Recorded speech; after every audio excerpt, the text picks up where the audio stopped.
ایک روز میں اور امی کھانا کھا رہے تھے۔ ابو اپنے ساتھ ایک شخص کو گھر لے آئے۔ وہ آدمی میرے ابو کی عمر کا تھا اور شکل سے شریف آدمی لگتا تھا۔ آتے ہی ابو نے کھانے کا پوچھا۔ امی نے سرسوں کا ساگ اور مکئی کے آٹے کی روٹی بنائی تھی۔ ابو سے کہا، آپ ہاتھ منہ دھو لیں، میں کھانا بھی لاتی ہوں۔ اماں نے جلدی جلدی ساگ کو مکھن اور لہسن کا تڑکا لگایا اور کھانا لگانے چلی گئیں۔ امی نے روٹیاں اور ساگ ان کے درمیان رکھ دیا۔ وہ دونوں ہی صبح سے بھوکے تھے، کھانا کھانے میں مصروف ہو گئے۔ ہم ساری بہنیں مہمان کو گھر میں داخل ہوتے دیکھ کر کمرے میں چلی گئی تھیں۔ جب والد کھانا کھا چکے تو خالی برتن اٹھا کر کچن کی طرف آئے تو امی نے ابو سے پوچھا، یہ مہمان کون ہے؟ ابو نے جب امی کو بتایا تو امی حیران رہ گئیں۔ وہ شخص ابو کا بھائی تھا۔ مدت بعد اچانک مل گیا۔ ابو نے ہمیں آواز دی، ادھر آؤ، تمہارے چچا آئے ہیں، انہیں سلام کرو۔ ہم نے چچا کو پہلی بار دیکھا تھا۔ ادب سے سلام کیا۔ چچا نے کہا، جیتی رہو۔ انہوں نے پیار سے جواب دیا۔ ہم سلام کر کے دوبارہ اپنے کمرے میں آ کر پڑھنے بیٹھ گئیں۔ مغرب ہو چکی تھی، سب نے نماز پڑھی۔ ہمارے گاؤں میں ان دنوں بجلی نہ تھی۔ لالٹین جلا کر کمرے میں رکھی تھی اور اسے بجھا کر اپنے اپنے بستروں پر لیٹ گئیں۔ ہمارے گھر میں 2 کمرے تھے۔ ان کے آگے برآمدہ تھا۔ صحن کی دوسری جانب ایک اور بھی کمرہ تھا جو نسبتاً چھوٹا تھا اور اکثر بند رہتا تھا۔ اس کمرے کا ایک دروازہ باہر کی طرف بھی کھلتا تھا۔ چچا کو کمرہ کھول کر والد نے وہاں ٹھہرا دیا۔ دودھ کا گلاس بھر کر لے گئے اور کہا، بھائی اگر کچھ اور ضرورت ہو تو بتا دینا اور رات کو یہ دودھ پی لینا۔ جب مہمانداری سے فارغ ہوئے تو ابا اپنے کمرے میں آئے۔ امی عشاء کی نماز پڑھ چکی تھیں اور ابو کی منتظر تھیں۔ ابو کے آتے ہی پوچھا، یہ مہمان کون ہے؟ پہلے تو کبھی نہیں دیکھا۔ آہستہ بولو، ابا نے کہا، یہ میرا کچھ نہیں ہے۔ آج صبح اسکول سے کھیتوں میں گیا تھا، یہ وہاں پر بیٹھا مل گیا۔ بہت بھوکا پیاسا تھا۔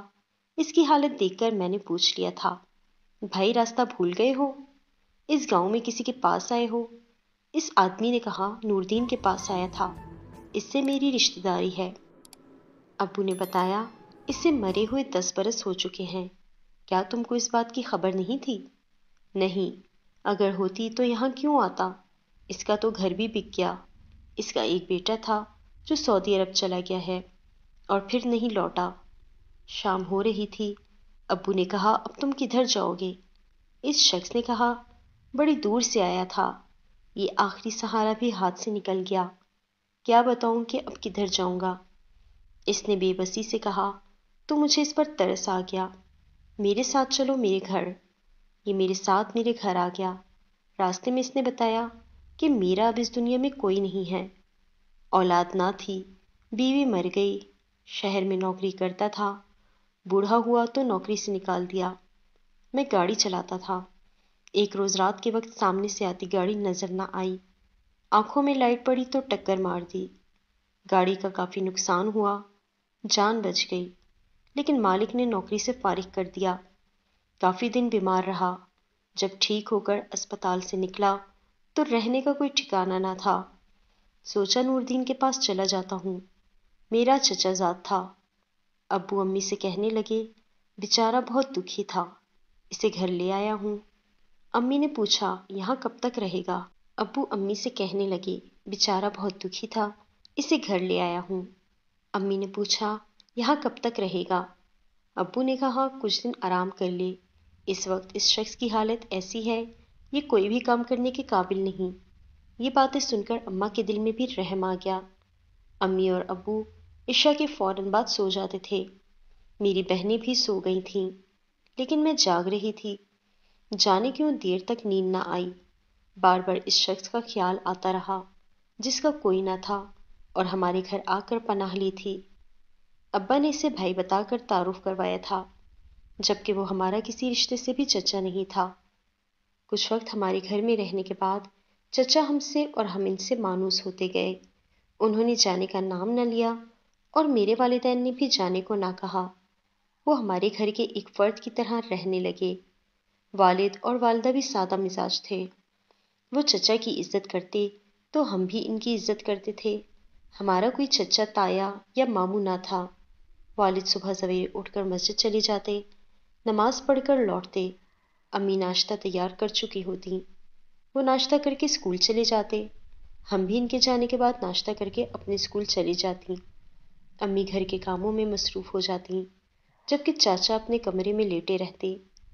کچھ دن بعد انہوں نے والد سے کہا، آپ اسکول پڑھانے کے بعد اپنے کھیتوں میں کام کرنے نکل جاتے ہو اور میں سارا دن بیکار رہتا ہوں، مجھے بھی کھیتوں میں کسی کام پر لگا دو تاکہ کچھ کام کاج کر کے بیکاری سے نجات پالوں۔ ابو نے چچا سے کہا، کھیتوں کا کام بے حد محنت والا ہوتا ہے، بہتر ہے فی الحال گھر پر آرام کرو، ٹانگ بالکل ٹھیک ہو جائے وہ کام بھی کر لینا، یہاں گھر میں بھی چھوٹے موٹے بہت سے کام ہوتے ہیں، تمہاری بھابھی جن سے پریشان رہتی ہے تم وہ کام کر دیا کرو۔ اس کے بعد چچا بھینسوں کو چارہ ڈالتے اور ماں کو لکڑیاں کاٹ کر دیتے تھے۔ وہ گھریلو کاموں میں امی کا ہاتھ بٹانے لگے۔ ایک دن امی اور بہنیں خالہ کے گھر گئی ہوئی تھیں۔ ابا گھر آئے تو ان کے گردے میں درد ہونے لگا۔ چچا نے کہا، چلو میں اسپتال لے چلتا ہوں، پڑوسی سے گاڑی مانگ لو، میں ڈرائیونگ کر لیتا ہوں۔ والد کو درد میں شدت محسوس ہونے لگی تو انہوں نے مجھے کہا، جا کر پڑوسیوں سے کہو کہ اپنی گاڑی دے دیں، ابو کو اسپتال جانا ہے۔ پڑوسیوں سے چابی لے کر میں نے ابا کو دی۔ انہوں نے چچا کو کہا، گاڑی پڑوس سے اپنے دروازے پر لے آؤ۔ چچا نے سہارا دے کر ابو کو اس میں بٹھایا اور شہر کے اسپتال لے گیا۔ 2 گھنٹے کے بعد چچا آ گیا مگر ابا ساتھ نہیں تھے۔ بولا، ڈاکٹر نے ان کو داخل کر لیا ہے، کل ایکس رے وغیرہ کریں گے، پھر دیکھیں گے کہ آپریشن کرنا ہے کہ نہیں۔ والدہ شام کو لوٹی تو بہت پریشان ہوئی۔ چچا سے کہا کہ مجھے بھی اسپتال لے چلو۔ وہ بولے، ابھی جانے کا فائدہ نہیں، درد کم کرنے کا انجیکشن ان کو لگا دیا تھا، سو رہے ہوں گے، تم رات کو بچیوں کو اکیلے چھوڑ کر اسپتال کیوں جا رہی ہو، وہاں کیا کرو گی، اور ابھی ڈاکٹر ملنے بھی نہیں دیں گے، صبح میں خود چلا جاؤں گا، بچیوں کو اکیلے گھر میں چھوڑ کر تمہارا جانا مناسب نہیں ہے۔ چچا کی بات امی کے دل کو لگی، بولی، بھائی کہتے تو آپ ٹھیک ہو، اللہ ان کو شفا دے۔ اماں رات بھر اپنے شوہر کی سلامتی کے لیے دعائیں کرتی رہیں۔ ہم بہنوں کو کچھ دیر بعد نیند آ گئی۔ چچا آج کمرے میں سونے کے بجائے دروازے کے پاس چارپائی ڈال کر سو گئے، جیسے ہمارے گھر کی نگرانی کر رہے ہوں۔ صبح سویرے وہ اسپتال چلے گئے، قریب ہی اڈا تھا، شہر کو جانے کے لیے گاڑی آسانی سے مل جاتی تھی۔ دوپہر تک ہم اور والدہ بے چین رہے، بے قراری سے چچا کا انتظار کرتے رہے۔ دوپہر کے بعد کہیں وہ آئے، بولے، چھوٹا آپریشن ہوا ہے، درد گردے میں نہیں تھا بلکہ اپینڈکس کا آپریشن ہوا ہے، 2-4 روز میں ٹھیک ہو کر گھر آ جائیں گے، ان کے لیے یخنی وغیرہ تیار کر دیں تو میں جا کر دے آتا ہوں، رات وہاں رک جاؤں گا، صبح آؤں گا، آپ لوگ اپنا خیال رکھنا۔